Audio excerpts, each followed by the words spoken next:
बचाओ आंदोलन के एक आधार स्तंभ रहे सीताराम भाई पाटीदार। वो केवल पाटीदार नहीं थे, वो घाटीदार ही थे। और उन्होंने पूरे 36 साल में, जब से निमाड़ जुड़ा 1987, उसको 34 साल पूरे हुए, पर उसमें उनका योगदान बहुत अहम रहा। इसलिए क्योंकि वो विचारों के साथ आंदोलन को मानती थी और उनके विचार थे यही जल जंगल ज़मीन नदी बचाने के। और इसीलिए वो पहाड़ी आदिवासियों का बहुत सम्मान करते थे। मणिबेली में जो सत्याग्रह चला 1990 से, बाद में डोंगखेड़ी में आया जब मणिबेली का वो हिस्सा डूब गया, तो हर सत्याग्रह में, जैसे चातुर्मास जैसे 4 महीने हम लोग वहीं रहते थे, सैकड़ों देश भर के लोग आते थे, तो उसमें बाबा कायमी डेरा डालकर रहते थे। निमाड़ की साड़ियाँ जबकि चलती थी और उस समय से उनका आदिवासियों से और उनके जीवन प्रणाली से प्यार हुआ था कि वो भी खुद सादगी को, स्वावलंबन को मानने वाले थे और समता और न्याय के मूल्यों को भी समझते थे। सीताराम बाबा कभी भी पैसे की लालच में नहीं पड़े। जब तक सुप्रीम कोर्ट ने उनको जो ज़मीन पहले डूब में भी नहीं बताते थे, उसका अधिकार मिलने के बाद अनुदान बड़े पैमाने पर दिया, तब उनको 60 लाख दिया।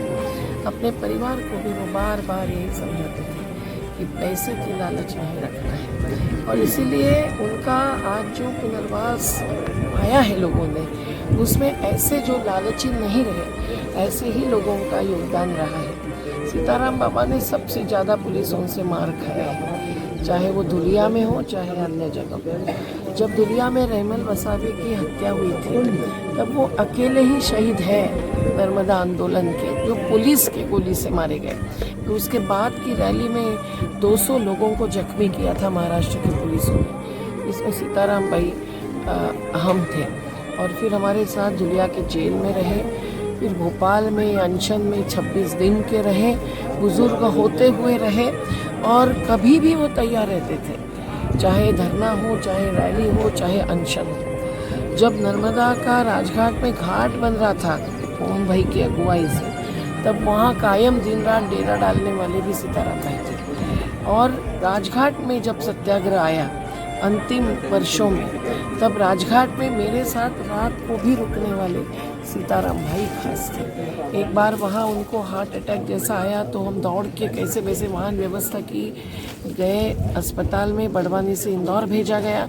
लेकिन इंदौर में 2-3 होते हुए रहे और कभी भी वो तैयार रहते थे, चाहे धरना हो, चाहे रैली हो, चाहे अनशन हो। जब नर्मदा का राजघाट में घाट बन रहा था पवन भाई की अगुवाई से, तब वहाँ कायम दिन रात डेरा डालने वाले भी सीताराम भाई थे।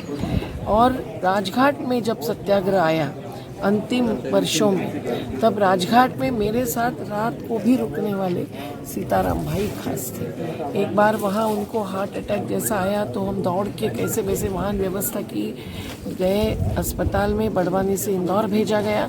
लेकिन इंदौर में 2-3 दिन रहने के बाद उन्होंने अपनी सारी ट्यूब्स तोड़ फोड़ कर दी और फिर वो बोले मैं तो ठीक हूँ, और उसके बाद वो 4 साल जिए।